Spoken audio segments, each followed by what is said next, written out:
and I learned some amazing lessons that I would love to share with others. I have written a book about marriage until death do us part, my journey to joy in marriage. And so you can find me as well as more information about the book at rhondawilliams.org. Perfect. So you mentioned you've been married twice, which I think is an accomplishment because many people don't even get married once, myself included in that. But I've always had long-term serious relationships. And one thing I did find when I look at myself when I was in that relationship versus when I was single, I learned a lot about the art of compromising, understanding, and communication. Oh. So for you, you've been married twice, and that is a step above a lot of other people's relationships. So from your personal experiences, what are some of the things that you learned that was maybe eye-opening to you, but something you're like, I need to hold on to that skill set? So the first time that I was married, I think I was like a lot of people. I was influenced by the romantic stories I read, the romantic movies I read. I didn't really have a realistic picture of what marriage relationship was. And so I had this idealistic view. And that's how I went into the marriage. So I learned through trial and fire that there are things that help to sustain healthy, happy relationships. And they oftentimes are not the things that we see and experience in the media, the mainstream media, or even within uh, conversations with friends. It's not the romantic gestures, it's the level of commitment. It is open and honest communication. Because I know I used to think my husband was a mind reader. Like, you should know what's going on. I shouldn't have to tell you everything, was kind of how I started out. And I learned very quickly, well, he's not a mind reader. He has to rely on me to share with him what my issues of concern are. And so I don't think I'm an anomaly. I think there are a lot of people who kind of go in with this romanticized idea of what marriage is like or what a long-term relationship should be. So there was no what do they call them? I'm trying to quote some Disney movies here. There's no white horse, carriage, rose petals from the heavens, angels singing, Cupid shooting arrows. Oh my goodness, I'm aging myself here, Rhonda. But Well, it might seem that way in the beginning, right? Because that's how we're swooped in. But then reality hits and, you know, you're wondering, hey, what happened? I thought this was the fairy tale. Why did you leave the toilet seat open? Why have you expected me to cook dinner tonight? Real life. why is that fork still on the counter, not in the sink? Yes, I've been there. I remember a time I look at like reality as being filled with more love, Mm. and then the fantasy being filled with more illusion. And I'll expand on that. Like when I look at the Disney story, what's portrayed to us, it feels good, but it Mm. leaves you wanting, right? Mm. Like you ever had food where as soon as you finish it, you're like, wow, that felt good. And 10 minutes later, you're hungry again. That's what Yes. it that's what it feels like, right? Versus the reality, it could be that you woke up one morning and you turned to your left and the person said, you know what, Rhonda, I love you just for being you. Because Mhm. sometimes when we hear someone tell us we love you, our immediate reaction is, okay, why are they saying this? Mhm. Why are Mhm. they telling me that? But they're like, you know what? I love you for being you. And then you look at it, you're like, wow, I literally just opened up my one eye and I Mhm. got something as strong as that. Like, did you notice a significant difference like that when you were reflecting on what you expected versus what you grew to appreciate in your relationships? So I think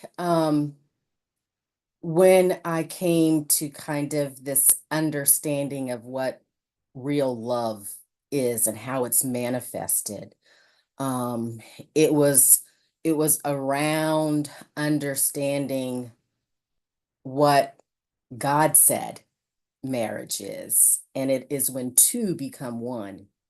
It is serving the other person, and um, and that's a very special bond that allows you to weather the storms, so to speak. You know, when the going gets rough and tough and it's difficult and it's hard, you can circle back to that foundation that we are one. We are not enemies. We are one. And so for me, that kind of understanding the true definition of what love is shaped my entire perspective. I saw things a lot differently in terms of how I interacted, with my husband. And it made all the difference because we weren't competing. We were working together to build a relationship that would be sustainable.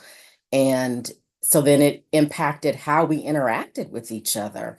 So now when he said that he truly loved me for who I was, that I didn't have to change or be different or conform, but it was the person that's inside of me.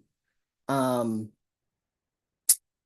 it made all the difference, because oftentimes we come together, oh, she's cute, he's cute, oh, we have fun together, we enjoy each other's company, and those are fine, but those are not the things that last, that keep you sealed together, because sometimes you might be in a bad mood. Maybe you had a bad day. Maybe you're not looking so cute.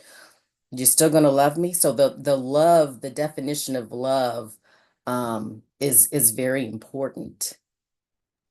Do you think that is something that is missing in many of the relationships that people try to create these days? Oh, absolutely. I said, like I said before, I think that we are enamored with these messages about what love is and what relationships are. And it's just so far from the truth in many instances, which is why we have such high divorce rates, which is why the topic of relationships are so popular. Um, I think it was in the 90s, there was a gentleman who wrote a book, Men Are from Mars, Women Are from Venus. And it talked about, how distant the communication is. And so the differences that we have as individuals compounds all of that false narrative out there. And so, yes, I do think a lot of people um, struggle. It may not be in the beginning, it may be in the middle, it may be towards the end, but I do think a lot of people struggle. You mentioned something that was interesting, and I think this happens quite a bit, especially if you view it online. But even if you want to take it to like an anecdotal, if you want to take it from maybe some of the research out there, it does seem that competition has entered relationships. So, for example, you'll have some people say that, well, the person has to be as ambitious or more than me, has to earn as much or more than me, has to be as educated or more than me. It's things that don't necessarily define the person, and it's things that definitely don't make a relationship last as long as people think it can last, because you hear more about that online specifically, but you hear less about, does he want to have children? What kind of religion is she a part of? Is religion going to be the center of our relationship? What kind of relationship are we looking to have? Are we planning to get married? Are we going to live together? Like, these things take a back burner to the more so, okay, I want him to be 6 feet, 6 inches, six figures.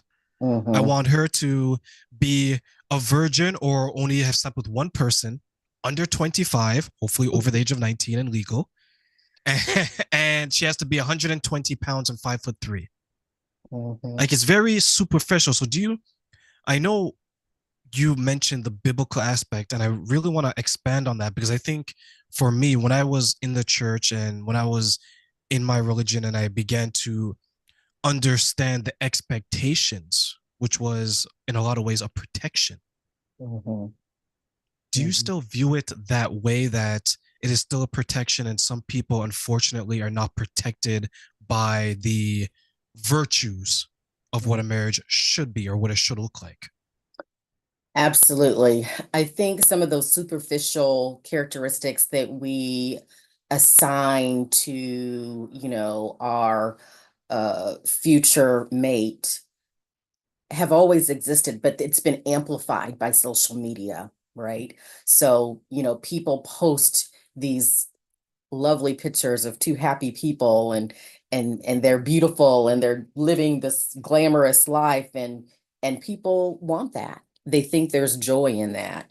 But it's very deceptive and so, when you really think about the concept of marriage or even long-term relationships, you're thinking of a man and a woman, they're different, not the same.